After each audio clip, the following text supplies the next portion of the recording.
Welcome everybody to Drake's Lounge Australia. Paul's will be out for most of the session here, but we'll get started. Remember to sign up for the Sarah East Conference. You can do this online, do the online side. I think it's $25. And also go to the Sarah gift store and get your Sarah mug, your Sarah 2025 Eastern Conference mug and shirts and all that. I've got an example of this was the Western Conference shirt, really good, and then there's coffee cups and everything. I think that's it. Steve, you've got an update on your telescope. All right, I'll share screen. Okay. And let's see if I've got the document open. I'll show this one first. So this diagram shows the neutral hydrogen receiver in a block diagram form up at our feed point on the 8.5 meter dish. I've just put it up on screen because there's a few things in here that have changed recently. So on the left, you've got the feed horn. And inside this, just get the sizing right of the image. Inside this sort of double rectangle arrangement is the neutral hydrogen receiver that sort of replicates the mechanics of the installation as well. And you'll see these light grey outlines here. They represent internal plastic boxes. And inside them, we have other things, metal boxes with radio parts in them. But they're in the plastic box for this thermal management using Peltier cell cooling. All right, so the low noise amplifier, ahead of that is this RF switch, and we can now switch between the feed horn or a local noise source, a broadband temperature independent noise source. At least we hope it's temperature independent, and most of the measurements I've done with it appear to be the case. When we first set it up and started using it and experimenting with it, we found the noise source was way too strong in signal strength because it's amplified quite a bit by the low noise amplifier and the front end, of course. And it wasn't a very useful signal to reference your receive signals coming off the antenna. So it needed an attenuator, and it took a while to purchase that item and get it delivered. It's a little small SMA inline attenuator. I chose 20 dB in the end, and that seems to be okay.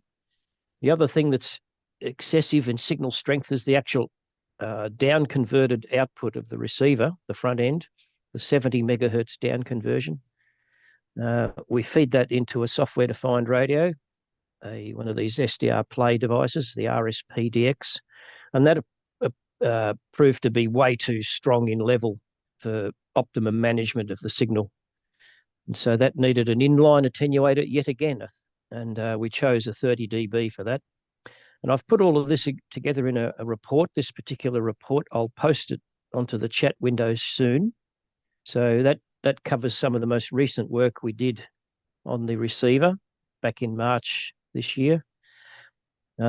And in that report, I also refer to this diagram of, or this photograph of a screw terminal block. That's the data cable. It's a Cat6 cable, shielded Cat6 cable. And that connects to RS485 twisted pair that goes into the status monitor. That's that box there. The status monitor is absolutely essential. I'll just move off that screen and go to a set of photographs. The status monitor keeps us in touch with all the operation of the receiver, the fans. Right, I'll share this one. The temperature of the installation. So in that photograph there is looking inside that receiver cabinet up on the dish. And as I mentioned, the block diagram sort of replicates the physical layout of that structure. So low noise amplifier there with its Peltier cell cooling. front end over there, Peltier cell cooling, power supply box, and then right in the middle of it is this status monitor using an Arduino Nano, fully shielded. All the wires in and out of it are bypassed and shielded. So we haven't yet seen any issues related to doing that sort of thing. Shown in this photo is the original screw terminal block, which terminated the Cat6 cable. I didn't like that very much. It was always very stiff to do the screws up, and that type of design chews up the end of the wires. They damage the wires. So that was the change that I showed you in that that report. Now, I don't know if that's appearing on screen. Maybe not. Yeah, it is. It did it? Yeah. Okay, well, I'll just go back to it again anyway. So in the report, I've replaced that screw terminal block with this type, which was a custom design using a product called Dinkle. And they can be, these are little groups of 3 which I joined together. They interlock like Lego, and it seems like a bit of fun, but it was necessary to create this sort of through connection, and it's on a little circuit board, so the tracks join one side of the connector to the other. But these are superb connections for terminating bare wires. What happens is a little metal plate comes down and compresses the wire rather than the head of a screw, which can chew the wire up and it breaks off. The other thing we needed to do this for is the data cable itself had to be replaced from up on the tower down to the bottom of the tower. And I'll try to go through a series of photographs to explain that now.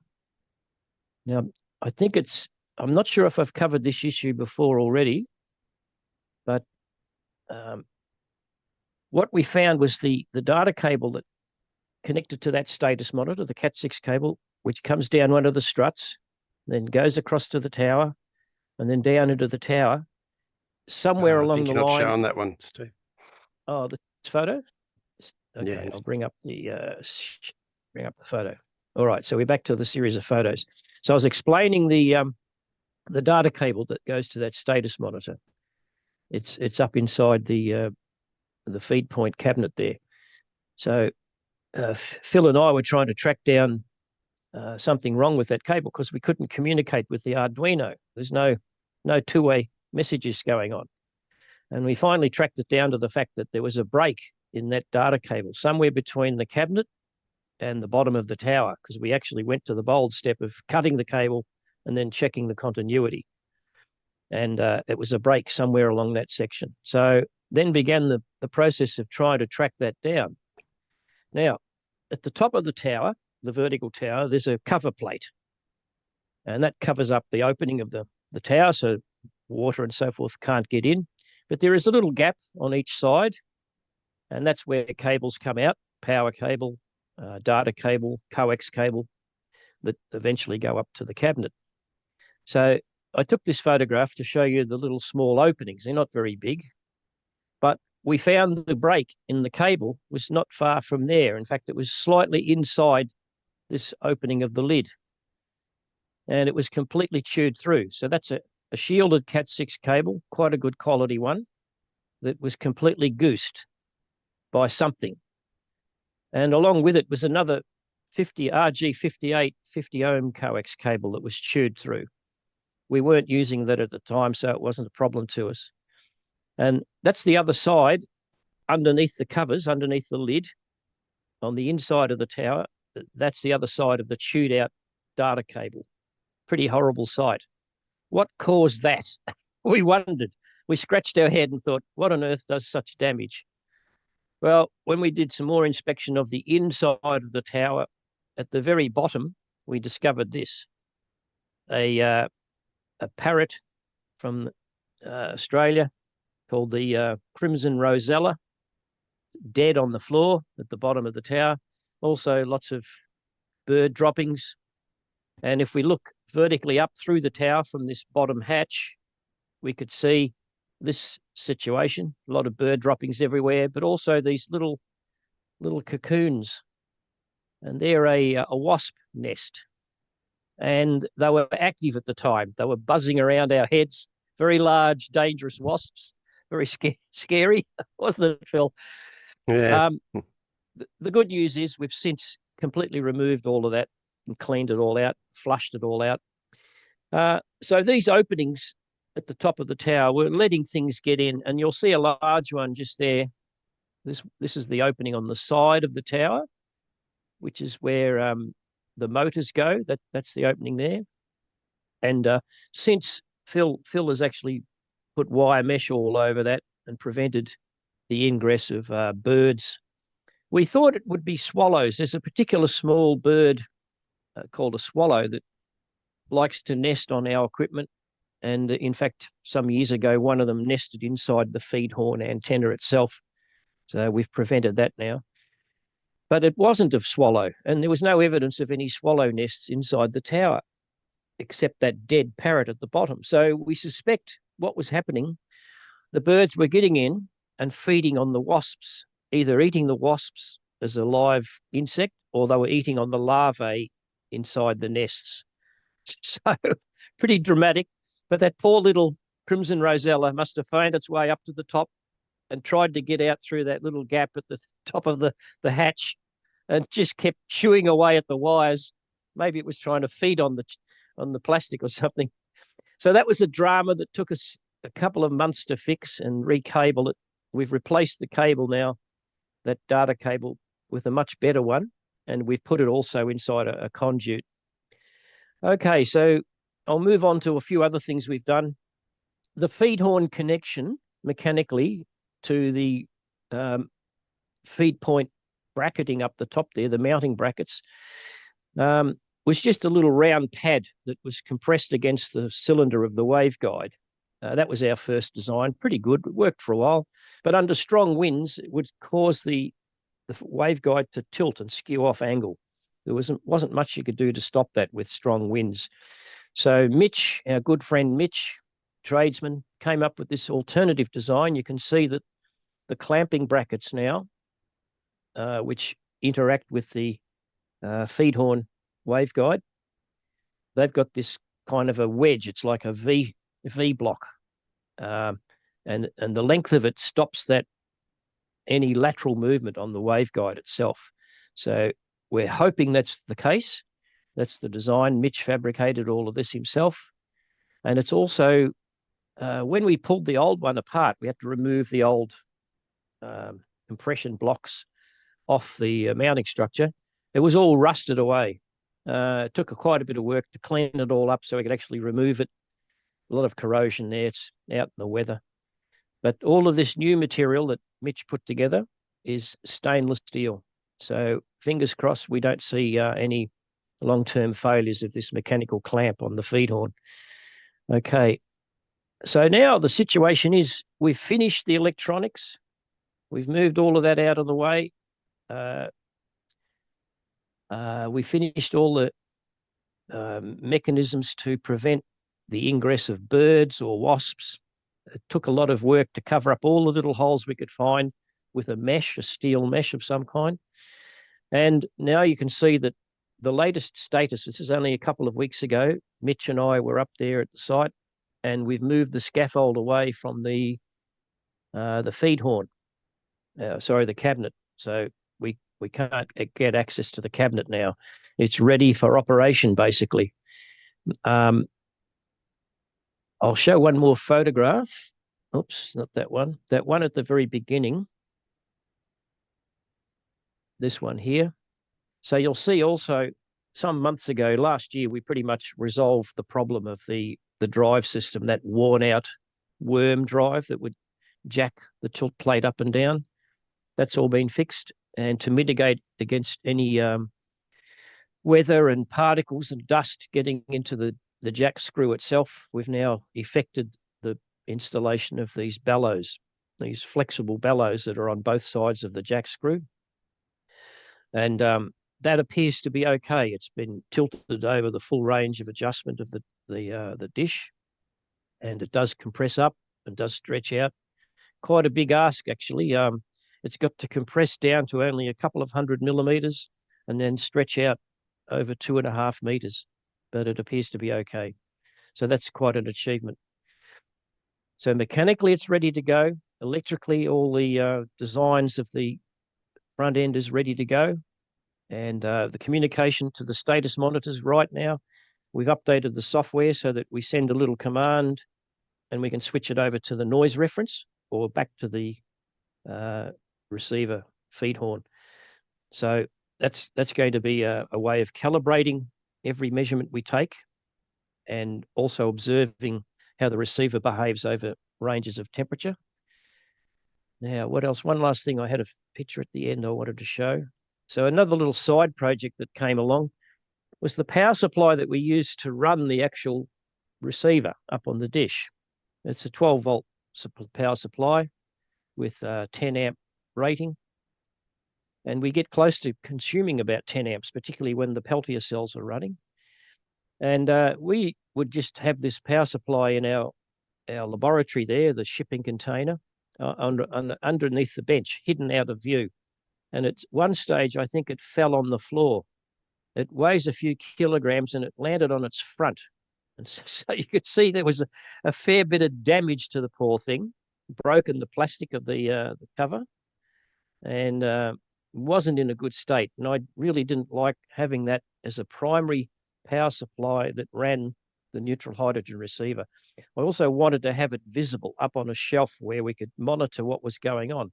So how I took this opportunity to actually modify this power supply. It was still capable of delivering the power we want, current rating and so forth, and regulation, but it's lacking in meters. So because I had to replace this front panel, I created my own panel and installed a couple of meters.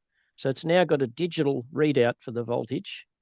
And what's more important from my point of view is a current meter. So it samples the current going up to the dish and puts it on a good old analog display. Always good to see current with an analog reading. And I printed up this front cover as well. So that now is up on a top shelf inside our laboratory, and we can constantly monitor how the Peltier cells are cycling, because you can see the current going on and off, up and down. And with both Peltier cells running, it's drawing just a bit under 6 amps, which is about right. But with just one, like the low noise amp Peltier cell running only, it might be about 2.5 amps. So this box gets quite warm.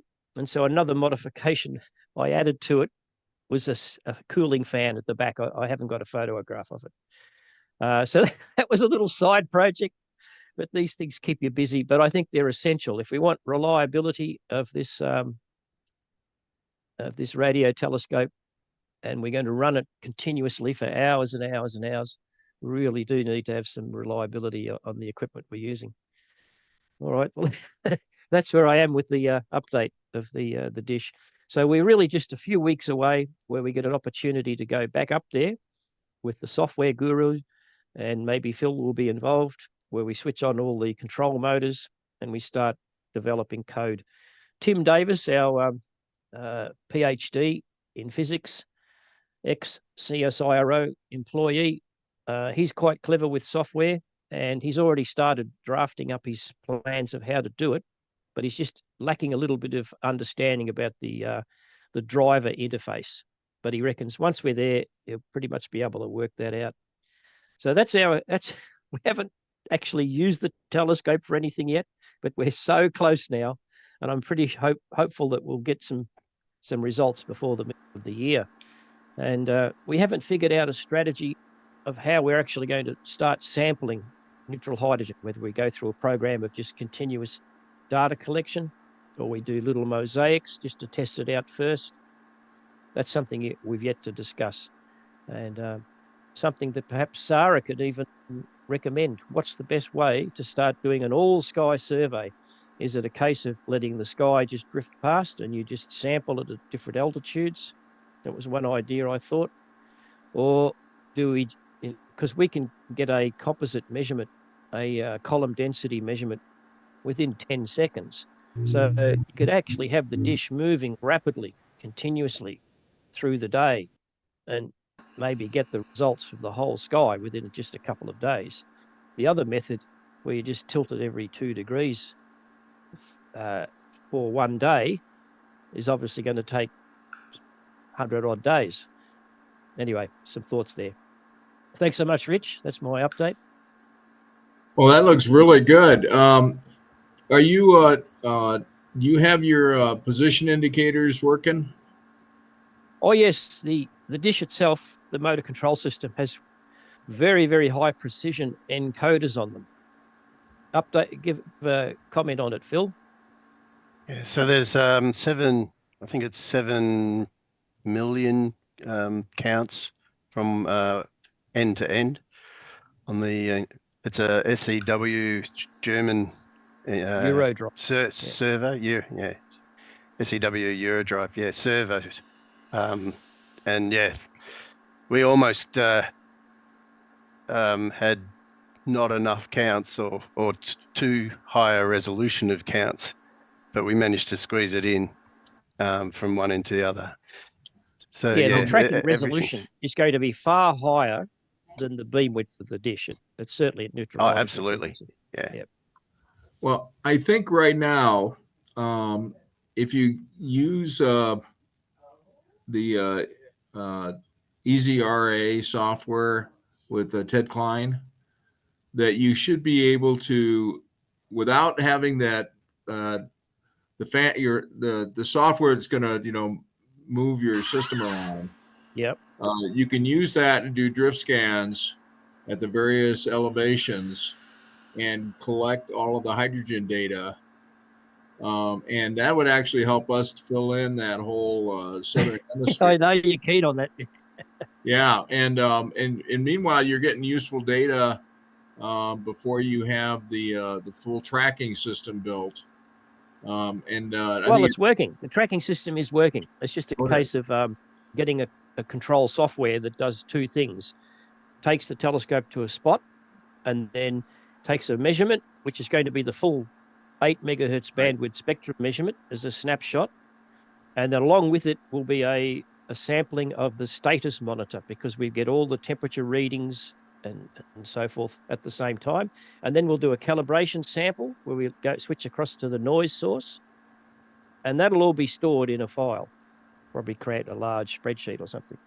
So that'll include the right ascension declination.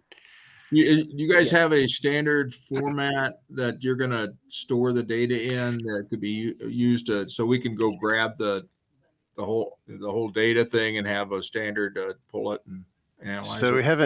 we haven't actually got a standard per se. We consulted with Parkes Radio Telescope in New South Wales, and they didn't care what data they got, so they were happy with raw data and all this sort of thing. So we're just putting together our own little format and then telling people who look at it, this is what the format is, then go ahead and do what you need. Yeah. So we did think of using FITS, but that may happen in the future, but not to begin with. We just want to get it to work to start with. Couple ideas. The Green Bank 20-meter telescope. If you look at their historical files, they have the same thing, is that they've got the position of the telescope and the data in a certain format. And that, I don't know if that's a standard, but that's what they use. They use something like that. Wolfgang with the Astra Peeler telescope is probably the most, modern next to Parkes. Well, Parkes is obviously better, but they should give you something so they don't have to redo their software just to read your data. I think we should do that. Yeah, we don't want to create something new, Rich. Right, I agree, and I think you should make them give you something that that you can. It's easy to format into something. It's just when you collect all this data and it's wrong, then someone's going to have to translate it. So it'd be nice to have it up front so you can just collect it in the right format. Is it common to have a noise reference in some of this data collection as well, like we propose to do? If you talk to Ted Klein, he's using the I forget. There's the baseline software they have a a noise source option there, and I don't know what the format is or when they collect that. But yeah, and I'd say I'd go right back to get a hold of Wolfgang Okay. because he collects calibrated data, which is what you're after, Yep. and the other organizations like DSCS has a very good tracking system, but the data is not collected with the radio astronomy information. It's a separate file. So they have the same problem you do. So it'd be nice to, if you're collecting that in one thing, it'd be nice to have that, and then figure out when you inject the noise source, how's that read on the system? Is that We also will have timestamp on the data as well. So that's oh yeah, another relevant. absolutely. But I suppose there's another question I can pose the team. The noise source that I referred to, if I just go back to my document, yes, there we are. I'll share that once again. So when I developed this switching arrangement, which switches the noise source on and injects it into the low noise amplifier and bypasses the feed horn, I mentioned it was way too strong, so needed an attenuator. And I did the calculations and determined that I should have used a 15 dB attenuator to bring the noise source 10 dB above the noise floor of the receiver. I thought that was, wet finger in the air, rule of thumb, good way to have a reference. However, I couldn't get that 15 dB attenuator. Nil stock when I went to buy it. You know the story, because it's quite a specialized item. I'll show you a photograph of it. There it is there. So there's the noise. And this is probably familiar to some people, radio astronomy. And there's the RF switch. So it's between the noise source and the RF switch. And that's that tiny little inline SMA. Sure. I tested it out with the equipment I've got at home, and it's quite a good quality attenuator, suitable for what we're doing anyway at 1.4 gigahertz. So that unfortunately doesn't give me 10 dB above the noise floor of the receiver. It gives me about 3.5 dB. So with the noise source switched into, well, with a dummy load at the input of the receiver, 50 ohm dummy load, the SDR receiver reported a signal strength. So I'm just talking about receiver numbers here rather than noise temperatures and so forth, of neg 81.5 dBm. However, when you've switched over to the noise reference with that 20 dB pad, it was neg 78. So it's about 3.5 dB above the background or the noise floor of the receiver. So any thoughts on whether that's going to create issues or whether it's a suitable reference to calibrate? Boy, I don't know. Are you automatically switching that noise source in and out? No, through the status monitor and through that data cable that comes from the laboratory up to the dish, we will send a command to ask it to turn on and then turn off. So we'll have that full. You're gonna have a manual switch that a person's gonna have to hit the switch. No. It'll be in a program. It'll be in a code. Okay, so you can make that into an automated Dickey switch is what I'm trying to go to. Yeah. Yes. And yeah. Then I guess the question is then I guess you have to have the software to convert that to find out what to take out the temperature variations and things like that. Yes. It might be even interesting to do an experimental run before we start collecting data, where for 24 hours, we just measure the noise source. And so then we'll see the variation day and night.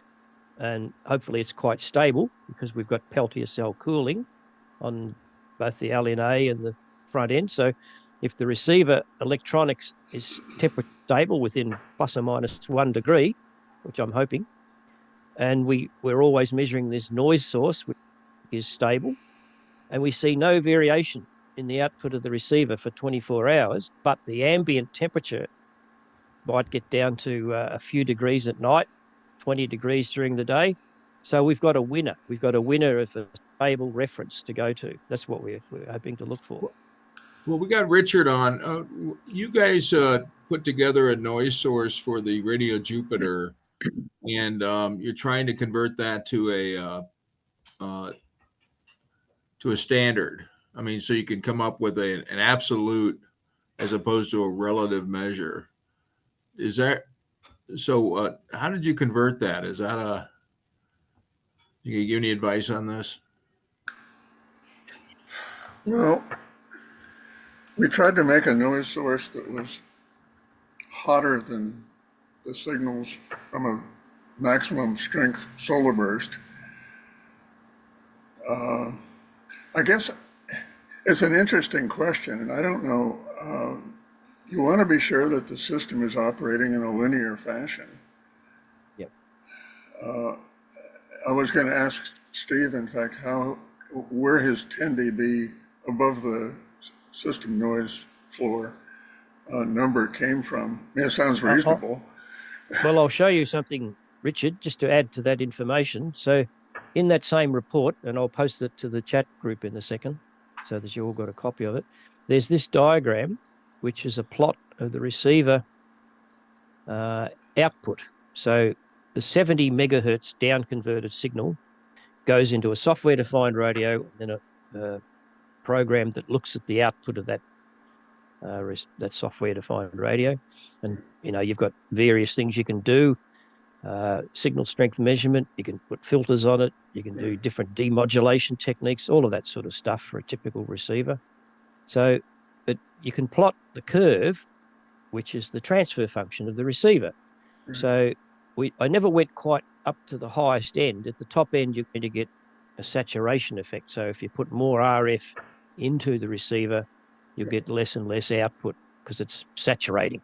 But down the bottom end, you get the noise floor. You start to see the curvature go away from linear.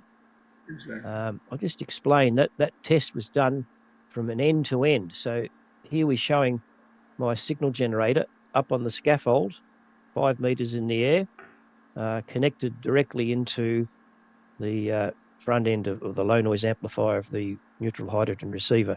So it's a full end-to-end measurement we're making here. And so 10 dB above the bottom of the receiver sensitivity would certainly put you up in this region here where I'm showing the cursor. So that's, you're in the linear region, and that was part of my thinking. However, we didn't quite get there, but we are probably still in the linear region. The receiver's still quite linear at this neg 78 range, because you can see it's still a straight line below neg 78 dBm. So that's the point where the noise reference will switch in. And when you switch the noise reference off and there's no input to the receiver, it'll go down to this noise floor, which is now noise limited, so it's no longer linear. So I'm hoping it's okay. It's a little bit light on. If it proves to be not enough, then I've got to open the whole box up again and put in a different attenuator. You know the drama. Yes. Mini circuits, I believe, makes 15 dB SMA attenuators. So they're a pretty good outfit to work with in terms of they're very close to the calibrated attenuation that they claim. They have some export rules or something too, but it would be good to look into them. I don't know what their export rules are, but when I buy from them, I have to swear I'm not going to send it overseas. But I've never. But I can quite cheerfully send you one if it comes down to that, because I don't care. But I think that's the least of our problems, Don. Thank you for the offer. Exactly. Problem is putting the scaffold back up, walking up there, pulling the box apart. Of course.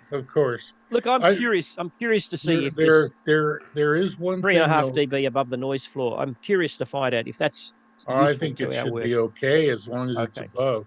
The thing that I would have tried, excuse me, when you do a noise source measurement, you need to do the a measurement with the noise source itself turned off, but the relay turned on to the noise source, which is another 50 ohm load that you need to have a look at. And what you're doing usually is called the ENR. It's excessive noise. What you do is you hook up your noise generator, you switch to the noise generator, you take a reading, you turn the noise generator on, then you take another reading. This is called the excessive noise measurement, Ratio. ENR, ENR for short. And then you switch it off. So you actually have two values that you need to measure for the noise generator itself, because the temperature of the noise generator 50 ohm impedance is going to vary, and that'll cause the noise to vary, not including the variation in the noise generator itself, if I'm making myself clear. Yeah, I know what you're saying. Yeah, but- so you need to make sure that measurement isn't going to drift too much, that the excessive noise you're putting in is two components, one from the 50 ohm load and the other from the noise generator, the actual noise that you put in. Okay. So one measurement with the switch to the noise generator on, one measurement with then a measurement with the noise generator itself turned on, and then the switch back to the input. I think one good thing is they've got such a heavy pad on the output of the noise generator that that'll keep the impedance fixed. Yes, Well, it will. Yeah. It will. There's That's good observation. Right. There's an But issue. I'd still have a look at it. Sure.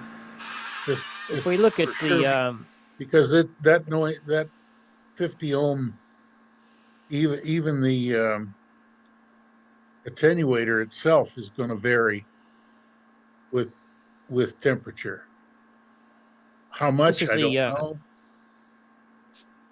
There this you is the go. radio astronomy supplies noise source, so it's not something our group in Melbourne developed. We purchased it from the United Right. States, from RAS, and I was always perplexed by it. But it's got. I'll just try and zoom in again.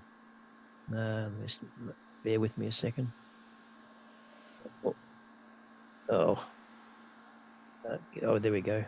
So it's written on it. 166,877 degrees Kelvin.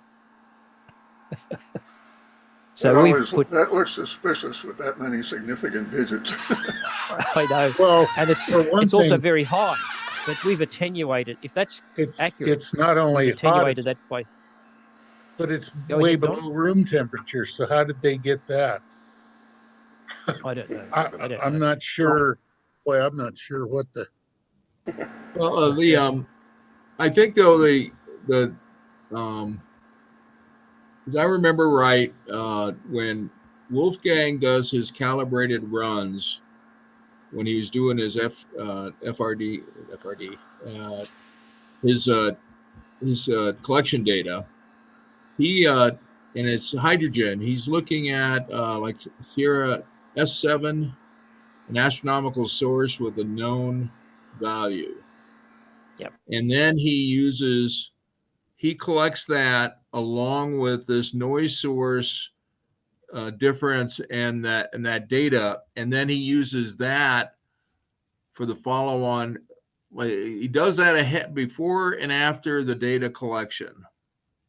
He makes he looks at that area in the sky before, and he compares it with the noise source and the date. That's obviously the data, and with the noise source, and then he goes and shifts to whatever he wanted to observe, and then he shifts back to that, and that is the calibration that gives him absolute value. So you So- calibrate the noise source, calibrate the calibrator. Yeah. Right. So I would try that experiment, figure out where this S7 is, see if There's you can quite a point at it. few. There's quite a few reference sources in the sky, isn't there? Yeah. Right. You prefer believe- S7, do you? What's the reason for that? Is that something we see in the southern hemisphere? It's an well, area. I believe that figure on the noise generator is not 166,000, but Oh. 166 decimal point degrees Yes. Kelvin. Okay, the Yeah. comma is a decimal. Okay, Yeah, it's a decimal point, and I believe if you calibrate that temperature to a noise level, it's just under 2 dB noise level, 1.9 something, and that's what that is. So it's not that high temperature. It's just the degree which would be below room temperature. So it's actually below room temperature in degrees Kelvin. But in any case, that's what I pretty much assure of. I think that's the E part of the ENR, isn't it? It's still got a 50 ohm impedance. See, this is what everybody forgets about the noise source. Even when it's turned off, it's a 50 ohm resistor, in essence, which has noise. which has noise. It has Yep. it has 50 ohm noise at room temperature. Yep. And so you're always making an ENR noise measurement. You're always measuring the whatever the temperature is that they're quoting there, 160 degrees or 160 kelvins. Sorry, I always do that too. You're measuring the excessive noise that the generator generates, and that would be that 160 kelvins that This, they're quoting there when it's This turned box where on. the box where the low noise amplifier switch and noise source is installed, the low noise amplifier has a Peltier cell directly connected to it mechanically. So Right. that's thermally stabilized to 5 degrees centigrade.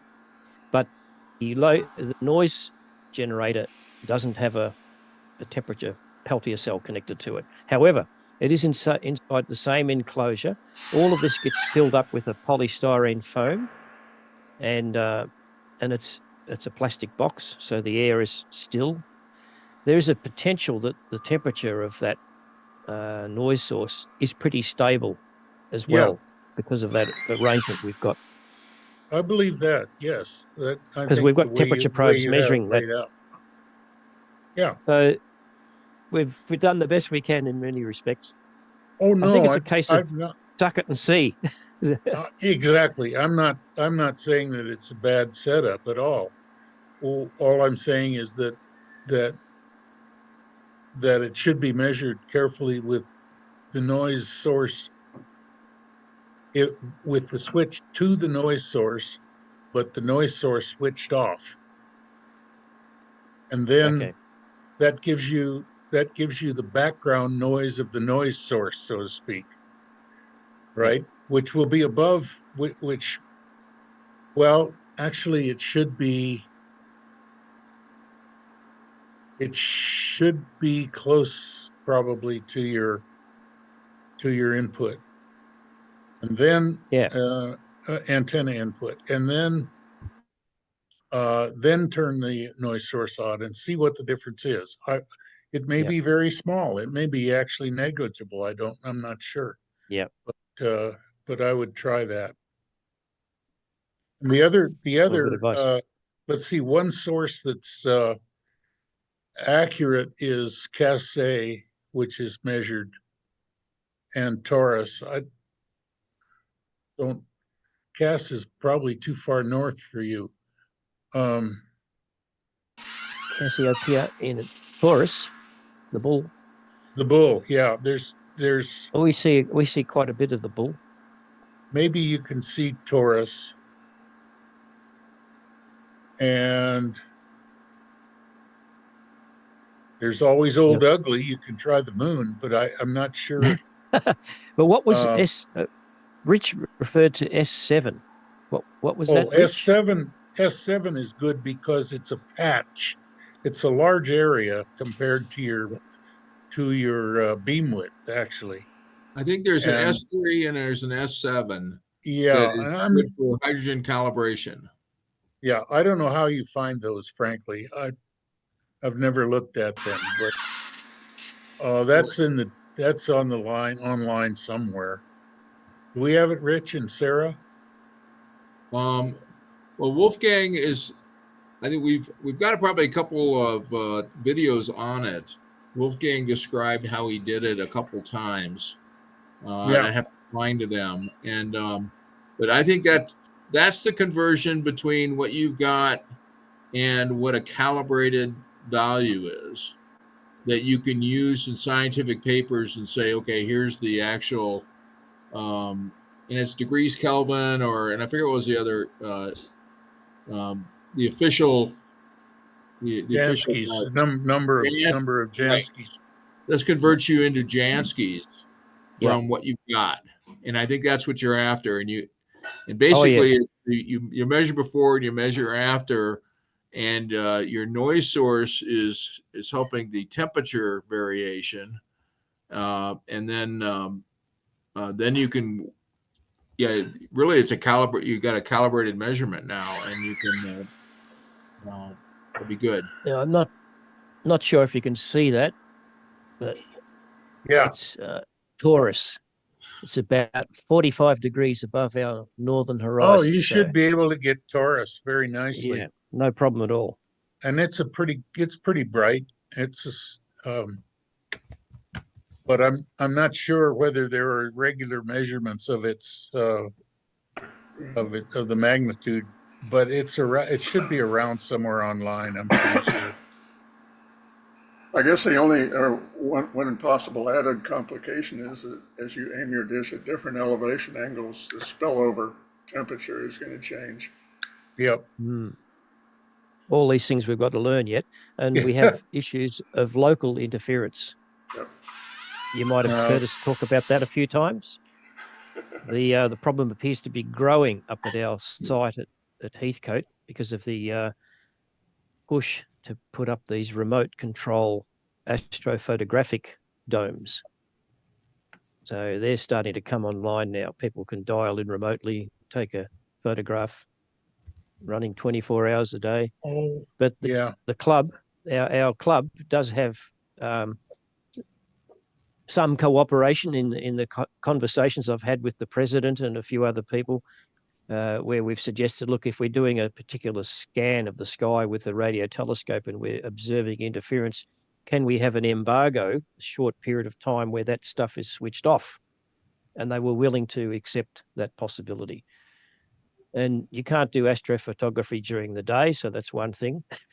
And there might be, the weather's bad, all right, it's going to rain for the next 3 days, turn the astrophotography stuff off, and then the radio telescope can have a free run.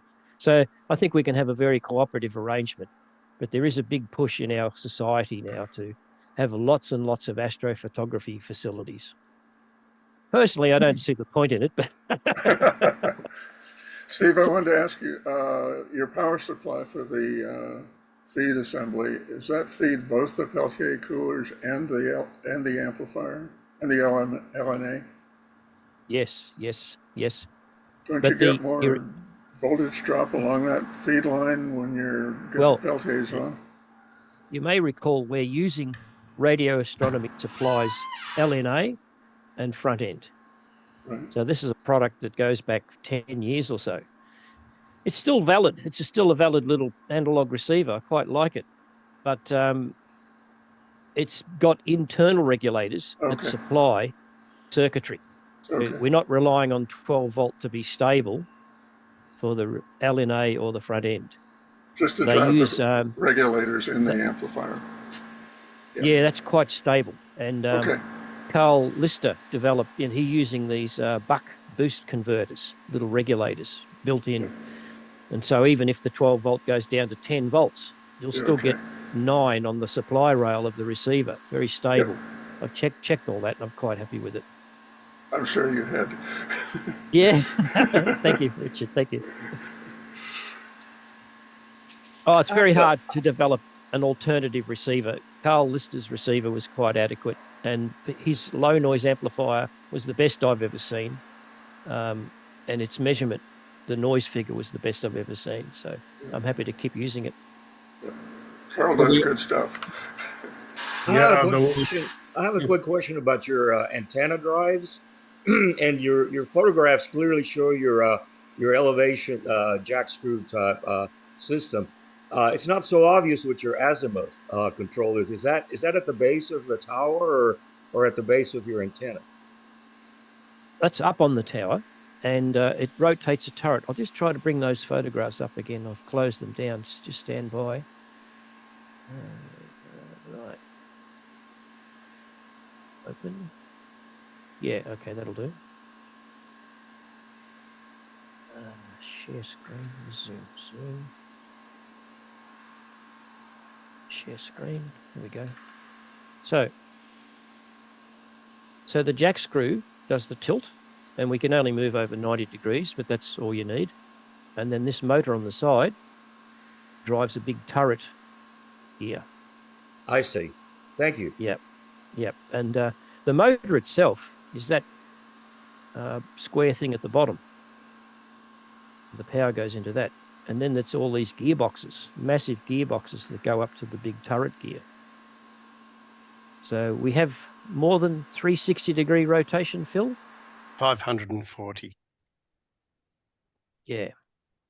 And the arrangement of the cabling down the tower, you might have seen in that photograph earlier where I showed the Wasps. There's this kind of ladder structure with PVC pipes, and so that can all sort of rotate and twist without sort of damaging the cabling.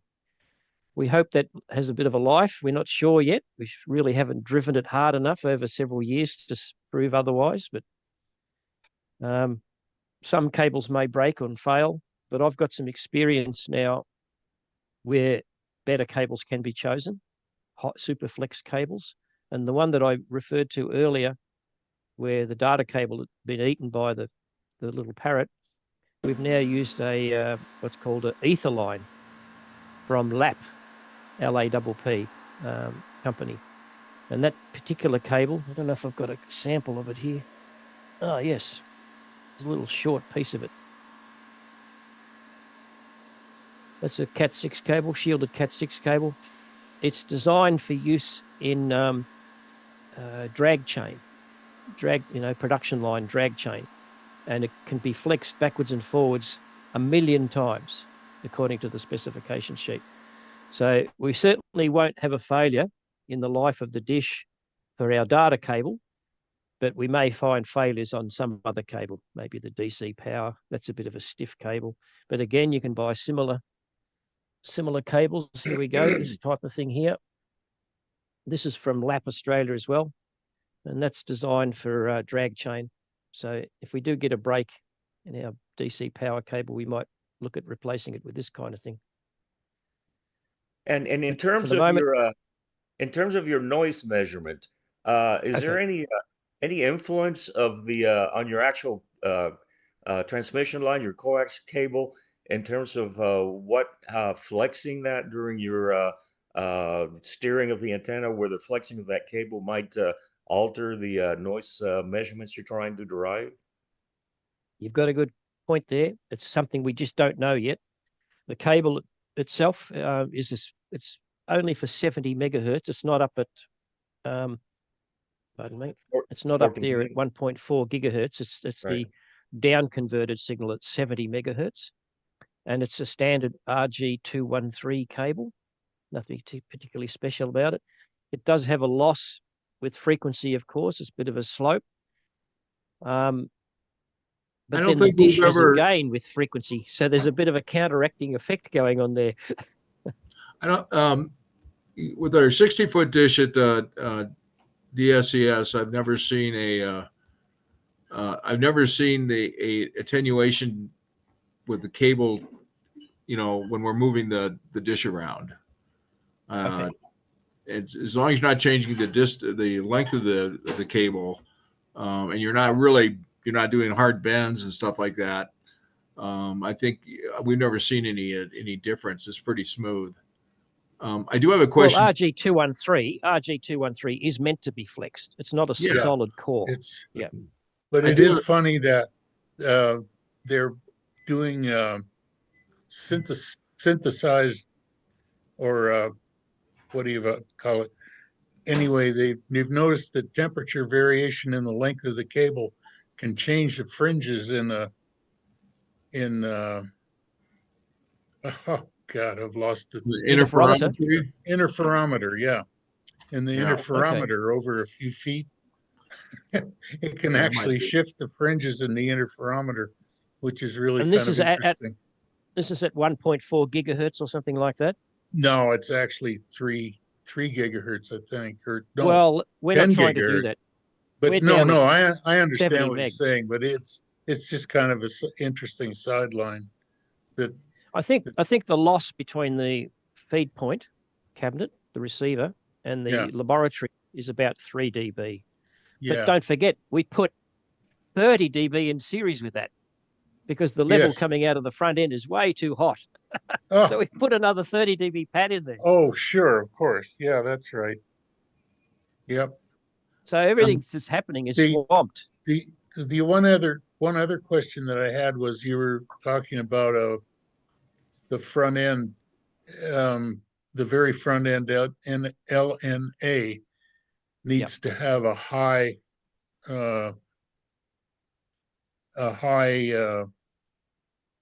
resistance to overloading. If you're going to have a lot of stuff in the neighborhood that's going, because Wow. that can give you real grief without your I know. knowing it, because you filter it. you We don't filter the incoming, and yeah. I know that the let me just see. I know the Carl Lister's design is quite a good one, the low noise amp, and he puts a tuned circuit at the input. So Really? it does actually have, I can't really show you that. That's not okay. showing up, but Don't worry. it does have a characteristic curve to it. You know, it's a maximum response at a Sure. particular frequency, and it falls down at Sure. the high end and drops away at the low end. Right. It's quite wide, but it is a slightly band pass characteristic to that input of the low noise amp. But it's not going to remove, by 30 dB broadcast FM stations and things like that, or mobile phone. And we can get that problem locally, unfortunately. And that's where, again, this cooperative arrangement with other members of the Astronomy Club, can we please have an embargo accessing our country property for a particular period of time while radio astronomy do a very sensitive survey, particularly if we're going to do, help. say, a study of a pulsar. Oh, right. Because we're seriously interested in doing that. Yeah. Okay. Your feedback and your comments have been very helpful. Thank you, gentlemen. Yeah, I think I would get on the listserv and say, Wolfgang, what is we want to calibrate. There's an S3 and S7 object. There's potentially a Taurus. What is the best astronomical object to convert to Jansky's as a calibrated Jansky source?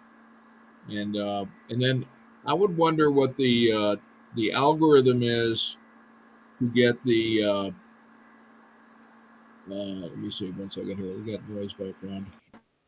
To get the noise source, the Dickey switch effect that will neutralize the temperature variations.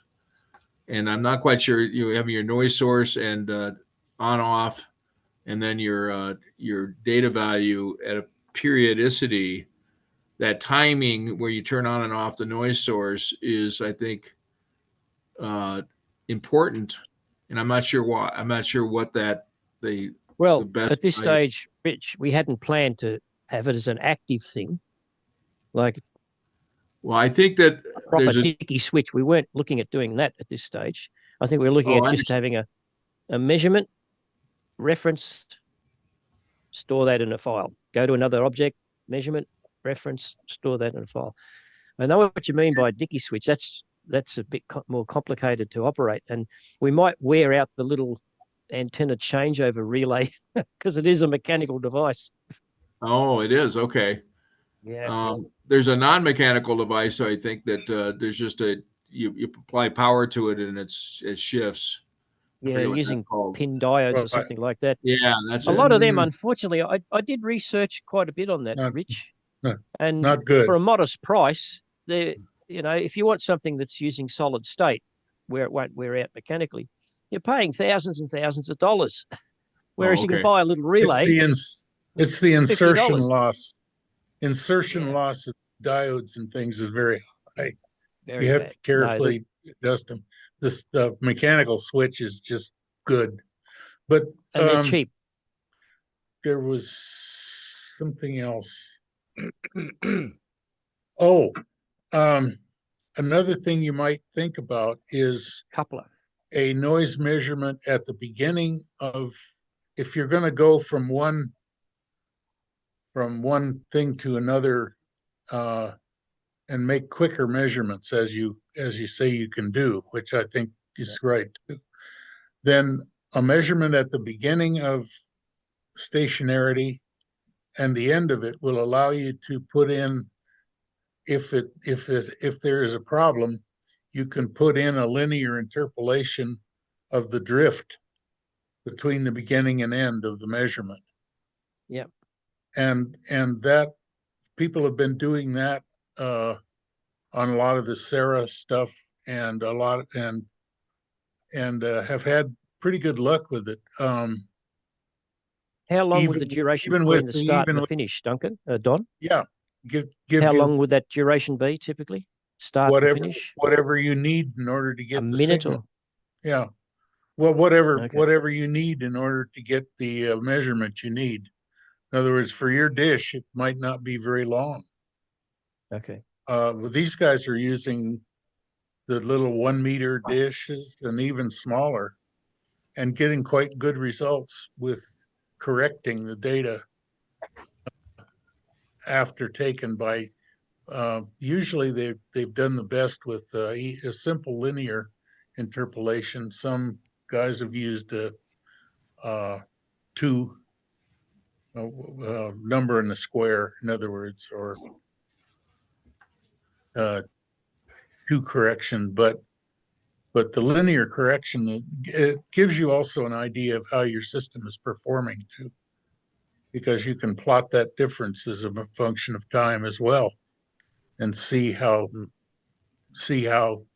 thing drifts during the day. I think another, and by the way, that just reminded me of the problems they were having. If you look at Jason Bernfeld's extragalactic measurements, where he's actually detecting other galaxies with hydrogen, he's got you could see that, he monitors for about 3 hours or 4 hours while he's tracking, and the temperature variation is pretty significant in that period of time, and he has to interpolate that and get rid of that. But he does that sort of by guessing where the baseline floor is versus the signal. Since you've got a noise source, you might be able to do better than that, and that would also be perfect for you to track one of these extra galaxies. You got just the right dish for it, the right beam width and everything. And I would get together with Jason, and I think that'd be perfect for you guys to go for the extra galactic sources. They're more red shifted too, are they? Or blue shifted to the Well, local. what happens is that these, like say Andromeda, or one of these other ones he's doing, M100, I think, is another one, that they're moving toward, or the whole galaxy is moving toward or away from us, and they're rotating, and they can see the Doppler shift in the hydrogen on each side of the rotation of the galaxy, and it's obvious. And he's doing this with a 3-meter home built tracking dish. And yours is perfect for these. It's just the right size. It's not too big, like, but it's just about right. I think that you'd be able to do this very well. And with your noise source, I think you'll solve part of his problem, because his actual the data, if he just sits there and monitors, you can see the temperature variation shift over the time he's collecting the data. And I think that noise source would be give you the information to be able to get rid of all that. Flatten it out. Yeah, Yeah. flatten that out, which is exactly what he's after. I would look at his analysis. He's got a bunch of YouTube videos up online about how he's done this, and I would try that out. And it's just perfect. I think that's actually better than drift scanning, because you actually can see you can actually be detecting extra galaxies with your dish, which very few people can do. Looking forward to that. Yeah, give that a shot. Hey, Steve, I just wanted to tell you it's been great seeing all the progress you folks are making, and looking forward to it. Thanks, Richard. Look, it's been painfully slow from my perspective, and we have a lot of setbacks, and not the least of which is native wildlife up in our country property. But and we've got other lives to live and other things to do. I don't know if I mentioned, but I'm a member of the Museum of Victoria, and we're helping restore the Great Melbourne Telescope. This is an optical telescope, 150-year-old beautiful beast, 1.2 meter primary mirror. And we've just been very, very busy in the last few months painting. We're going through the final stages of its restoration and assembly this year. And I'll show you a photograph, if I can bring it up, where I sat inside this lattice tube painting the thing for several weeks. You're having all sorts of fun, Steve. Where is it now? Oh gosh, I don't think I've got a photo here. But yes, painting. Primary. First of all, it was sandblasted by professionals. Then there was a big cleanup operation when that was finished. And then we started priming it. And then, paint. And we're sitting down all day working on the objects, wearing full respirators as well because of the fumes. And because it's a corporation, they insist on doing everything to the book, and they don't want people getting sick.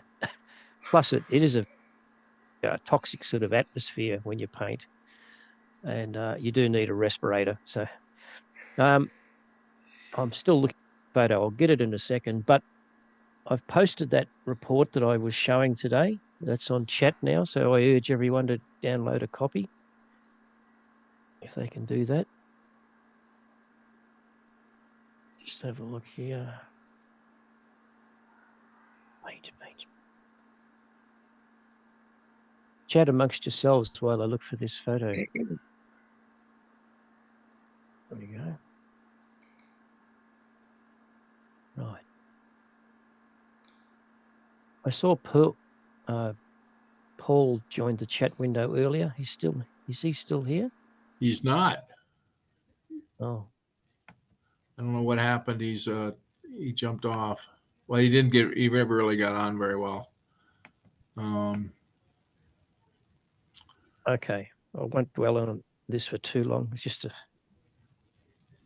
something that's a bit of fun. Right. 2 photos. Oh, I lost Duncan too. Okay, gentlemen. So this is some of the things I get up to in my spare time. That's me.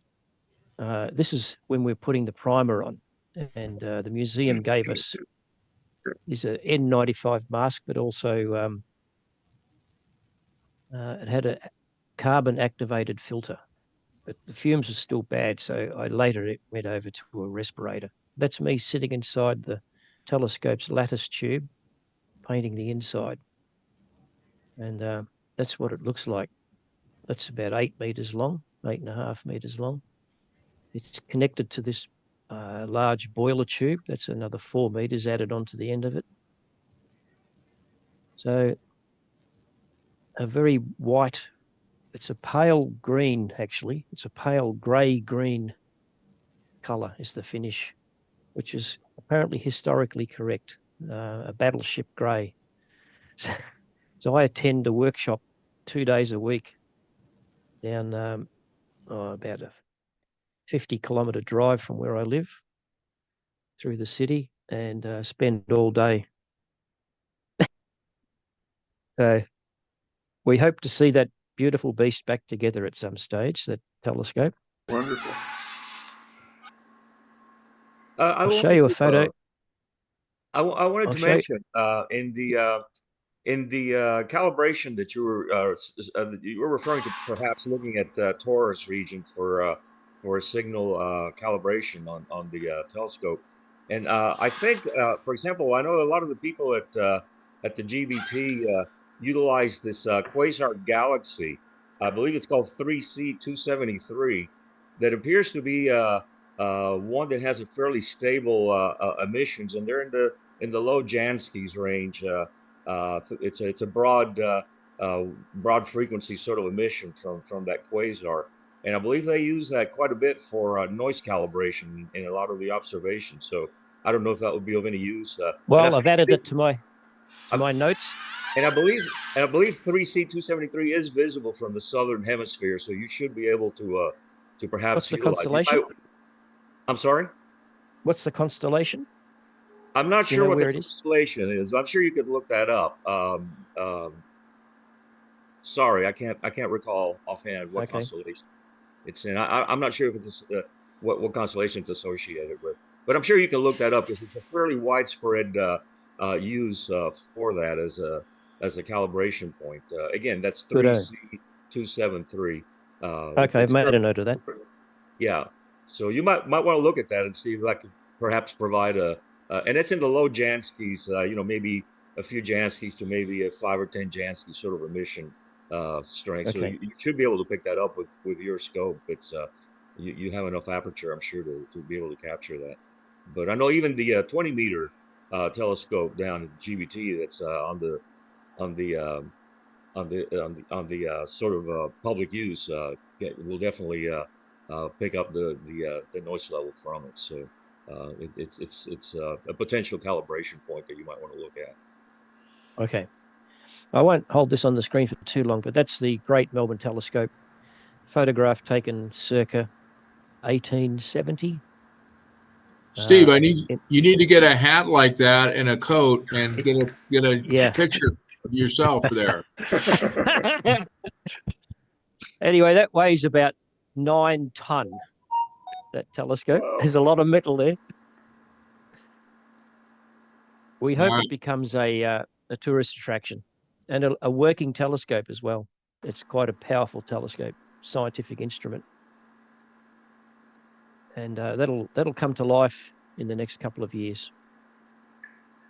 All right, great. All right, well, this has been really good. Thank you very much. Let me see if Duncan, do you have anything for today? We got Duncan online. I don't know. Adrian, do you got any presentation you want to make today?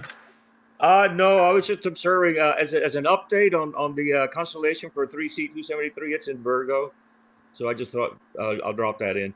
But no, it's a wonderful presentation on that radio telescope and down under. So best of luck for you guys. We're nearly there. Thank you, Adrian. There's Duncan we see now Virgo. again. We see quite a bit of Virgo. Yeah. And again, once again, it's quite high. It's quite high in our northern sky or even eastern sky. So that's the horizon. We don't have any problem with Virgo. Excellent. All right. Let's see. St. Phil, you don't have anything else. Don, you have anything? No, nothing but opinions. All right. Helen, you got anything? No idea other than our next big deal is going to be where we're going to put it.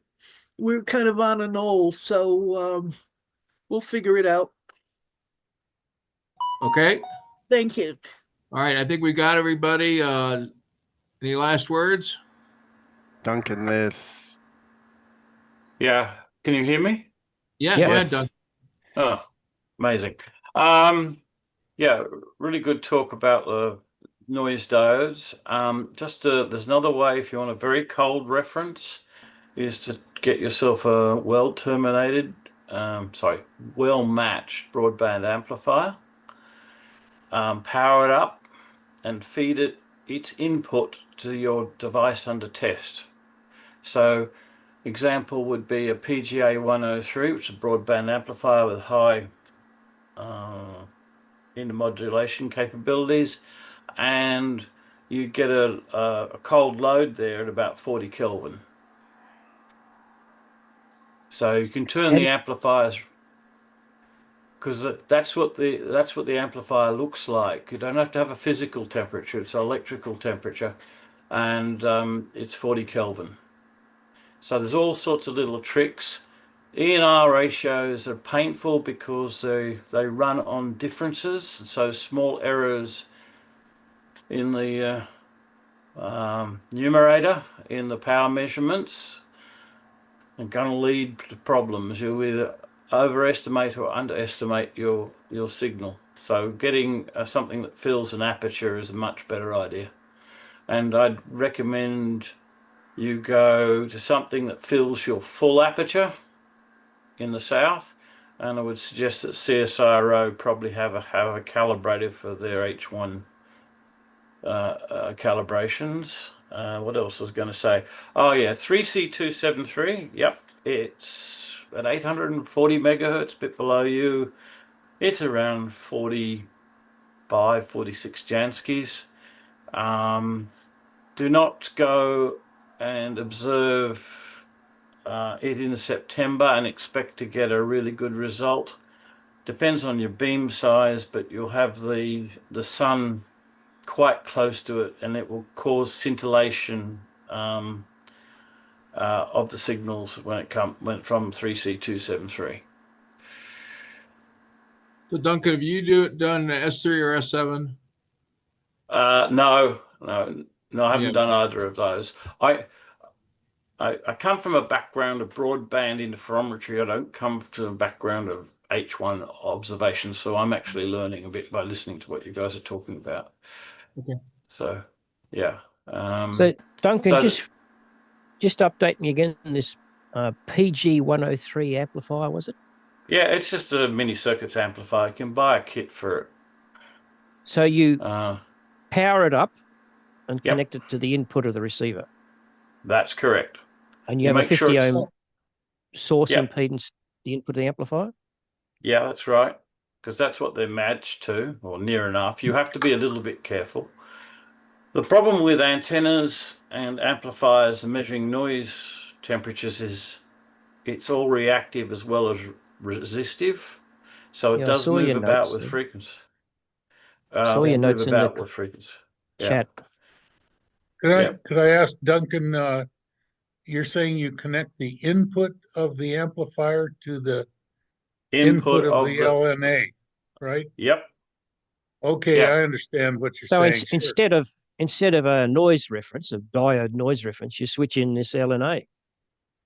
Yeah, you switch that in. That gives you a very cold load because it's actually the noise is coming out of the junction of the, coming out of the input of the semiconductor device. Don't remember, it's the input of the amplifier to the input of the amplifier. Yep. Not the output of the amplifier, but the input of the amplifier to the input of the amplifier. And make sure that you're putting it in reverse. You're connecting it up to your receiver in reverse. Exactly. Okay. You're using the input of the broadband amplifier as a noise source. Okay, not the output. Yeah, but make sure so therefore the output. you would terminate that PG 103. You'd still terminate that in 50 Oh ohm. yes, yep, So absolutely. its input match is to your low noise amp. That's correct. Okay, That's a great Input- idea. I've never heard of that one. that's I quite never novel. have Thank you. either. That's Um, really exciting. Input to That's input. a bloke named Bob Freighter at CSIRO developed this years ago. So That's a monster good trick, Campbell. And that's temperature stable as well, Duncan? Nothing is temperature it's stable. It's reasonably stable. And that's for a very cold source, 40K, like Yep. you say. Yeah, whatever you can manage. Also, I have a curiosity. You've got that 15 dB attenuator going to one of the arms of your relay, and then you've got that noise source upstream of the attenuator. So I think you're going to get approximately 300 Kelvin all the time, because I think the signal out of your noise source is actually going to be attenuated. I think you need to check that really carefully, that you actually see modulation when you turn the noise source on. So if you're doing Dickey switching, the other thing you need at the other end is a synchronous or lock-in amplifier detector. Yep. People like the DSN, say on 34 or 70 meter dishes, they use directional couplers to couple in excess noise. So that's a little bit of a different game. And the advantage of the directional coupler, and say it's 20 dB down, is that when you switch it off, you get 50 ohms divided by 20 dB. So you go from 300 to maybe a 3 Kelvin excess. But if you were to put a cold noise source on that driving it, you might see something slightly different. I have to think that through. But these are all really tricky sorts of experiments, because, how do I say it? I think it's a bit like light going through a bit of glass. There's reflections and there's transmissions and there's reflections at various points. So it gets really sort of mind taxing as to what you're doing. But just remember, everything in front of your LNA is at 300 Kelvin. That means your losses.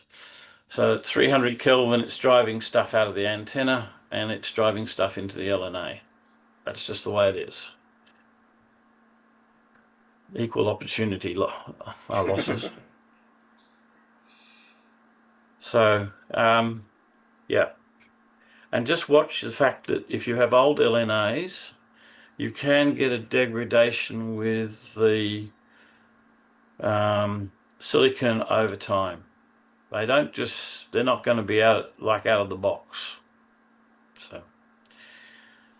So, yeah, just be aware that if the things are very old, you need to keep an eye on them.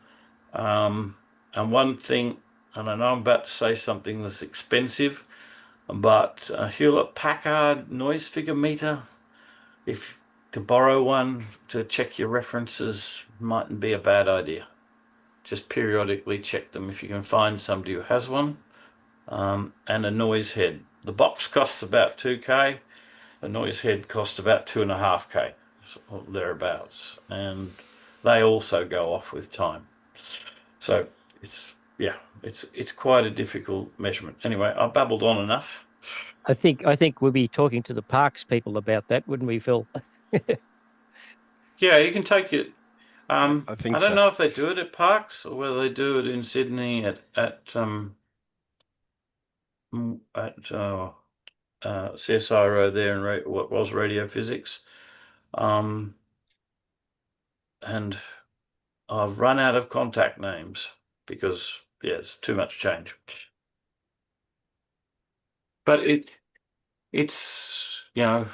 let's get to I think the first thing is to see that you've got noise-induced modulation and then work your calibration back from there. But as I've said, if you can find a nice piece of sky to calibrate your noise that somebody else has worked on and calibrate your noise source against that. That's probably the easiest and most sensible way to go. Yep. Yep. Oh, yeah, be really careful of switches anywhere around, like bucket brigades or boosters or down converting power supplies.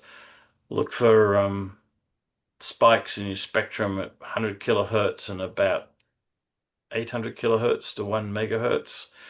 They're really nasty for moving around. And for getting in your front end, heating it up. And you're quite right about the filtering. Even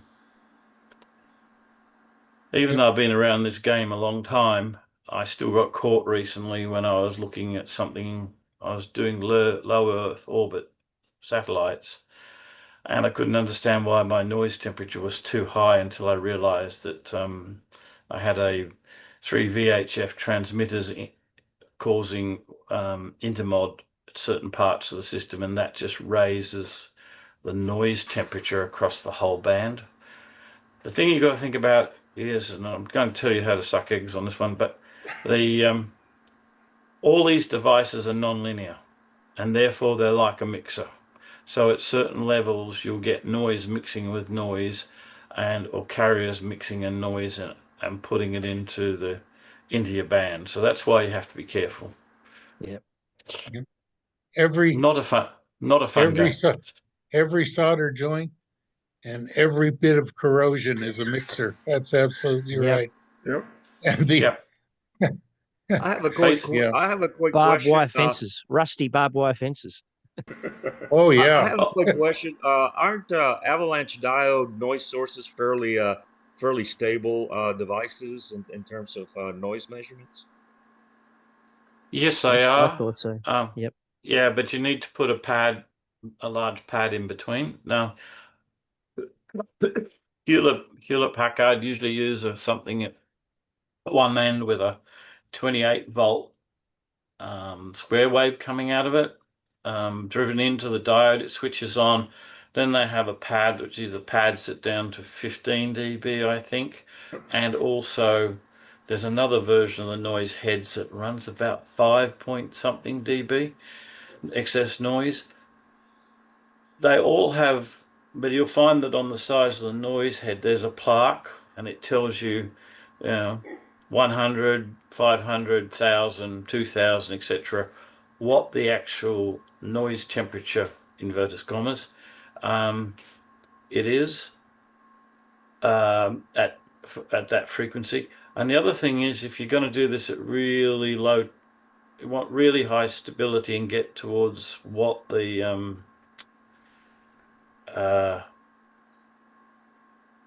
reliability and repeatability of measurements is, put the noise head itself in a thermal enclosure. I put mine in bubble wrap it up and stick it in a tube, and I stick a copper Constantine thermocouple, which I'm reasonably certain about, on a digital voltmeter, and stick that alongside, because what happens is when you fire these pulses in and you're fiddling around with LNAs, which are, when you're building them, which takes hours, the noise head heats up. And if you're not in an air-conditioned room, of course, your room goes up and down with temperature, which changes the excess noise ratio and the noise in the off state. And all these errors feed into depression when you realize the LNA is not going quite as well as it should be. So that's my take on it. If anybody wants to talk to me about why I have a scar on the front of my head and the brick walls looking really good, there's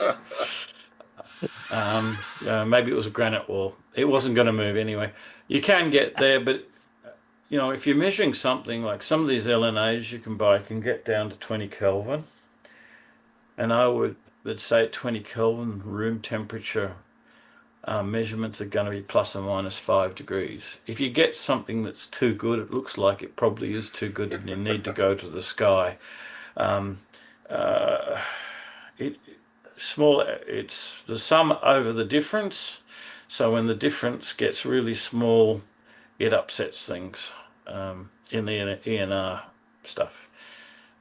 Yep. So that's my download for the day. A good one. I'm sure glad we got this recorded. I'm gonna go over this a couple times. Obviously, All yeah, right. it's all it's subtle, but you have to experience it, and then you learn to be really careful. All right. Well, super. Anybody else got anything? All right. Good session. I'll see everybody at the next Sunday, I think. Okay. Thanks, Rich. Thank you, Yep. everybody. Thank you. Good day. Yes. Thank you. Thanks, guys. Thanks, guys. Thank you. Steve, you want to talk sometime about it, and I can go through in detail what I do. I'd appreciate that, Duncan. Take care.